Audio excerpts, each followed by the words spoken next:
क्यों उन लोगों को डिसअपॉइंट कर रहे हैं, वो उनको क्यों नहीं दोबारा इस तरह से इन्वायरमेंट देते कि वो अपने मुल्क के अंदर।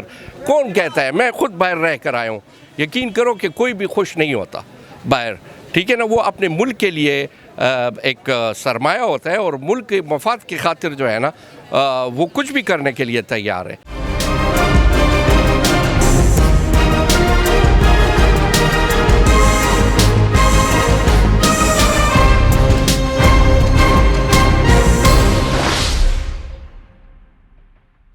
अस्सलाम वालेकुम नाज़रीन, आप देखें प्रोग्राम आवाम की आवाज़ और मैं हूं आपका होस्ट फैसल मीर।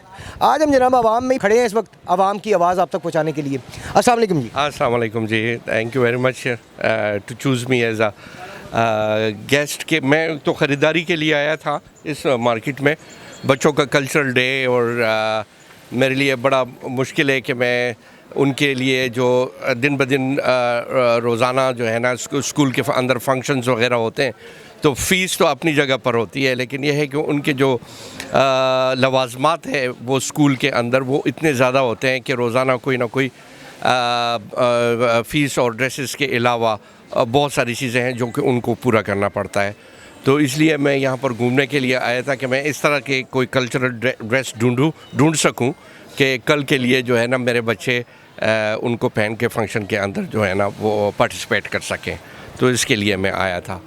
आजकल स्कूलों में पढ़ाई ज़्यादा हो रही है आपकी नज़र में, या ये इस तरह के डेज ज़्यादा मनाए जा रहे हैं?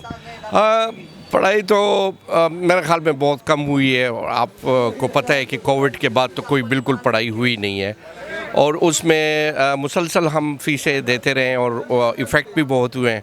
बच्चे बहुत ज़्यादा जो है ना इफ़ेक्ट हुए हैं। घरों में भी हम पढ़ाते हैं, ऑनलाइन भी पढ़ाते हैं, लेकिन यह है कि उससे हमारा जो है ना वो डबल हो गया। जब एक पेरेंट अपने बच्चे के ऊपर कंसंट्रेट करता है तो उसको डबल फ़ीस देनी पड़ती है।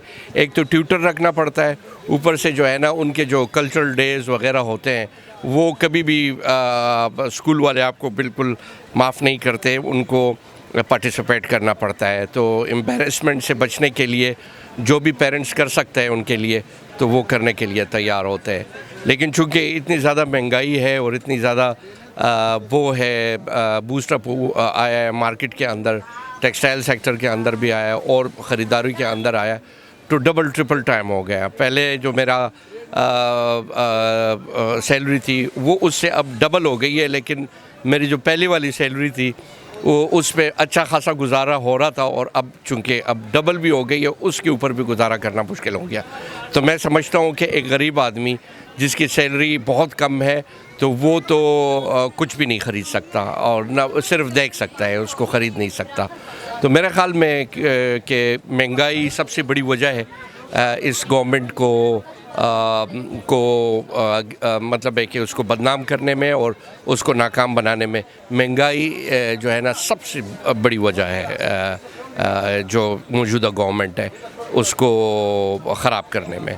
तो this is the main factor. हाँ, आप समझते हैं कि ये गवर्नमेंट की वजह से महंगाई है या मसनूई महंगाई है बाज़ारों में? मेरे ख्याल में मसनूई महंगाई तो नहीं कह सकते। आप देखें ना, अब एक कॉटन का फाइबर है या जो भी है वो पीछे से बहुत ज़्यादा महंगा आ रहा है। पूरी दुनिया के अंदर महंगाई आई हुई है, कोविड की वजह से भी और जंगों के वजह से भी।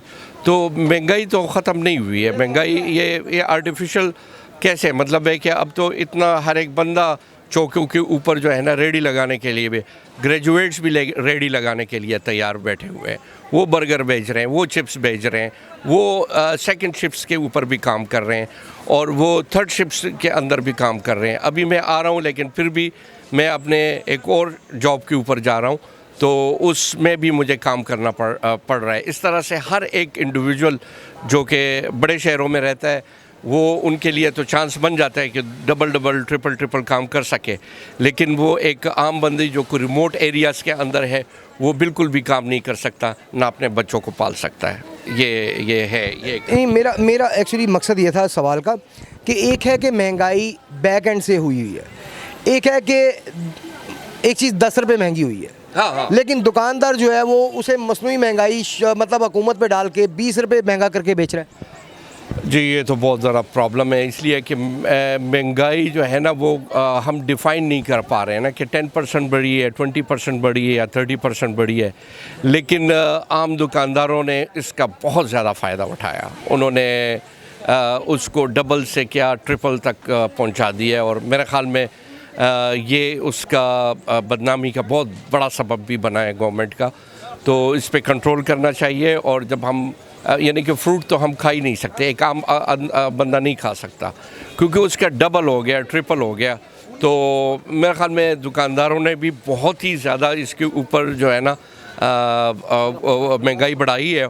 और जो गवर्नमेंट की तरफ से या किसी और की तरफ से है वो उससे ज़्यादा कहीं ज़्यादा वो मुँह मांगे। यानी कि एक रक्शे के अंदर मैं आया हूँ तो पहले अगर 100 रुपये देता था, अब वो मुझे 200-250-300 रुपये ज़्यादा मतलब है कि मुझसे डिमांड कर रहे हैं।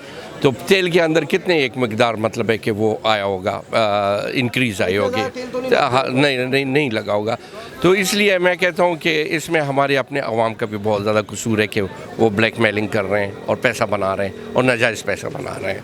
तो मौजूदा हालात को देखते हुए आप समझते हैं कि जो इमरान खान साहब ने कहा है कि तारीख का सबसे बड़ा जलसा होगा डी चौक पे, वो इसमें कामयाब होंगे? मैं समझता हूँ कि देखिए अब तो दुनिया जो है ना, मैं चूँकि करंट अफेयर्स के ऊपर थोड़ा सा मुझे मतलब इंटरेस्ट है, सबको है, पूरे अवाम को है। लेकिन मैं समझता हूँ कि इंसान के लिए दो रास्ते हैं, या इज़्ज़त के साथ जो है ना वक्त गुजारे और जो बैरूनी ताकतें हैं उनका मुकाबला करें। तो मेरे ख़्याल में इमरान खान इस वक्त इस पोजीशन पे आ चुका हुआ है कि वो उसका सर अभी थोड़ा सा मुझे ऊंचा लग रहा है कि उन्होंने न सिर्फ बैनुल-अक़वामी जो मुसलमान ममालिक हैं उनको इकट्ठा किया, बल्कि अपने बहुत इंटेलिजेंटली प्ले कर अफ़गानिस्तान से लेकर रूस तक और रूस से लेकर चीन तक उन्होंने बहुत अच्छे तरीके से टैकल किया नेशनली और इंटरनेशनली। तो मेरे ख़्याल में कौम इसको नहीं देखती है कि ये महंगाई है कितनी हो गई है कितनी नहीं हो गई है, लेकिन ये है कि अगर हम अपनी ज़िंदगी को देखें तो इंसान जो है ना इज़्ज़त के साथ जो है ना वो ज़्यादा उसका इंस्टिंक्ट, और इस्लाम भी हमें यही सिखाता है कि आप भूख से मर जाओ लेकिन अपनी इज़्ज़त के ऊपर जो है ना वो आंच ना आने दो। इसकी मिसालें हैं आपके सामने है, अफ़गानिस्तान है, वो वहाँ पर लोग भूखे मर रहे हैं, ठीक है ना। अपने बच्चों को भी बहुत ज़्यादा गरीब लोग जो है ना वो बेच रहे हैं, लेकिन अपने उसूलों के ऊपर जो है ना उन्होंने कंप्रोमाइज़ नहीं किया। इस तरह से रशिया को देखो, उन्होंने इतनी सैंक्शंस और इतनी चीज़ों के ख़िलाफ़ जो है ना स्टैंड लिया, और उसके बावजूद कि उनके अवाम के ऊपर बहुत बुरा वक्त आएगा लेकिन उसूलन उन्होंने वो जंग लड़ी है। और मैं ह्यूमन डिज़ास्टर्स की बात में नहीं कर रहा, लेकिन अपने उसूली मौक़िफ़ के से वो हटे नहीं है।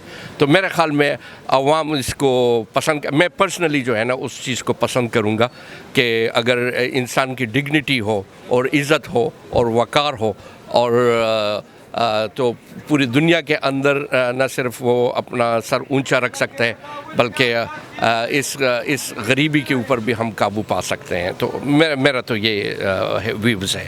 इंशाल्लाह आपकी बड़ी अच्छी बात आपने कही कि इज़्ज़त के साथ। जी वाकई में खान साहब बड़ी इज़्ज़त से जहाँ भी गए हैं बड़ी इज़्ज़त से गए और उनकी बड़ी इज़्ज़त की भी गई है, इसमें कोई शक नहीं। आप समझते हैं कि अगली हुकूमत इमरान खान साहब की होगी, पीटीआई की होगी? अगली हुकूमत इमरान खान साहब की, देखिए मैं और आप कोई नहीं है, ठीक है। ये मैं और आप डिसाइड नहीं करते, ठीक है ना। जो डिसीजन पावर है वो यंगस्टर्स के अंदर है। पहले भी वो यंगस्टर्स लेकर आए थे, ठीक है ना। अब नून लीग ही नहीं लेकर आए थे, मैं नहीं लेकर आया था, एनपी वाले नहीं लेकर आए थे। तो ये जो यंग ब्लड है ना वो बग़ैर प्रेशर के वोट डालता है, ठीक है ना। तो मेरे ख़्याल में मैं समझता हूँ کہ دوبارہ بھی کیونکہ وہ تو مہنگائی کے اوپر یا پیرنٹس کی بات نہیں سنتے، وہ تو پھر اپنی بات کہیں گے اور بغیر کسی پریشر کے کہیں گے. تو میرا نہیں خیال کہ کوئی بھی مولوی حضرات، کوئی بھی ریلیجس فیکٹرز، کوئی بھی چیز آج کل کے ینگسٹرز کو جو ہے نا کسی بات سے یا کسی پریشر سے وہ منع کر سکتے ہیں. ٹھیک ہے نا. تو میرے خیال میں وہ نیکسٹ ٹائم بھی آئیں گے اور انشاءاللہ اس سے زیادہ بہتر طریقے سے آئیں گے. تو میں سمجھتا ہوں کہ اس کو آنا چاہیے، کیونکہ ایک چیز جو ہے نا میں اپنی زندگی میں کہوں گا کہ جتنا ٹینیور کسی بندے کا زیادہ ہوگا اور وہ ہوگا تو وہ اس چیز کو زیادہ بہتر طریقے سے سمجھ سکتے ہیں. اب پوٹن اگر آپ مثال رشیا کے لے لیں، ٹھیک ہے نا، تو وہ اگر اتنے زمانہ ہو گیا، ٹھیک ہے نا، وہ نہیں ہٹا رہے. وہ کبھی پریزیڈنٹ آ رہے، کبھی پرائم منسٹر آ رہے. تو دیٹ مینس کہ یار اگر ایک بندہ صحیح جا رہا ہے، ٹھیک ہے نا، تو اس کو جانے دے، وہ ملک کے مفاد میں. تو وہ ایک بہترین سٹیٹمنٹ ابھر کے سامنے آیا.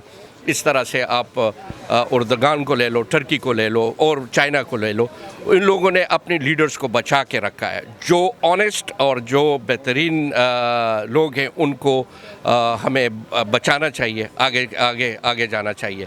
یہ میں کوئی پولیٹیشین نہیں ہوں، میرے اور بھی دوست ہیں جو مجھ سے اختلاف کر سکتے ہیں، لیکن میں آپ کو ایک بات بتا دوں کہ لاہور کے لیے اور اس کے لیے جتنا نواز شریف نے اور شہباز شریف نے کیا تھا وہ کسی نے نہیں کیا. ٹھیک ہے نا. یہاں کے روڈز، یہاں کے وہ، تو یہ جو چیزیں ہیں نا، یہ ایک اگر ایک ڈپارٹمنٹ بناتے ہیں اس میں وقت لگتا ہے. ٹھیک ہے نا. اور انہوں نے ان کو بڑے احسن طریقے سے کیا. میرے خیال میں کہ اس کی عمران خان کی جو ہے نا وہ ٹیم کو بہتر طریقے سے سلیکٹ کرنا چاہیے. ہم سب ان کی محنت، مطلب ہماری کوشش ہونی چاہیے کہ اس کی مدد کی جائے.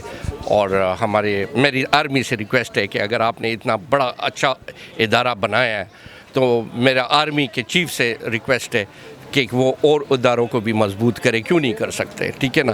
جب آپ کا ادارہ انٹرنیشنلی ایک ریکگنائزڈ ادارہ ہے، ساری چیزیں بہت زیادہ پروفیشنل ہے، تو ہماری عدالتیں کیوں نہیں ہے؟ ٹھیک ہے نا. ہمارے اور سیکٹرز کیوں نہیں ہے؟ ہماری انڈسٹری کیوں نہیں ہے؟ انڈسٹری کے اندر ریکارڈ بزنس ہوا ہے اس وقت پاکستان کے اندر. کاٹن کے اندر بہت زبردست ہوا ہے. ٹھیک ہے نا. اور ہمارا سارا برین ڈرین ہو رہا ہے. ٹھیک ہے نا. باہر کے ملکوں میں جا رہے ہیں. کیوں؟ وہ کیپیبل نہیں تھے پاکستان میں چلانے کے لیے. آج میرے کلاس فیلوز سارے جو ڈاکٹرز ہیں، انجینئرز ہیں، وہ باہر بیٹھے ہوئے ہیں اور ان لوگوں نے ثابت کیا کہ یار گلیوں کے اندر بے روزگار پھرنے والے لوگ، انہوں نے ثابت کیا کہ وہ وہاں پر کینیڈا بھی بہت ٹاپ پوسٹوں کے اوپر بیٹھے ہیں، امریکہ میں بھی بیٹھے ہوئے ہیں، اور دنیا کے کسی بھی شہر کے اندر جو ہے نا وہ بہت بہترین زندگی گزار رہے ہیں. تو ہم کیوں ان لوگوں کو ڈس اپوائنٹ کر رہے ہیں؟ وہ ان کو کیوں نہیں دوبارہ اس طرح سے انوائرمنٹ دیتے کہ وہ اپنے ملک کے اندر؟ کون کہتا ہے؟ میں خود باہر رہ کر آیا ہوں. یقین کرو کہ کوئی بھی خوش نہیں ہوتا باہر. ٹھیک ہے نا. وہ اپنے ملک کے لیے ایک سرمایہ ہوتا ہے اور ملک کے مفاد کی خاطر جو ہے نا وہ کچھ بھی کرنے کے لیے تیار ہے. لیکن اگر اس طرح کی سیٹلمنٹس ہماری ہوئی اور گرو کیا تو پاکستان کو روکنے والا کوئی بھی ملک نہیں ہے، نہ ہو سکتا ہے، نہ اس کوریئرس کے اوپر.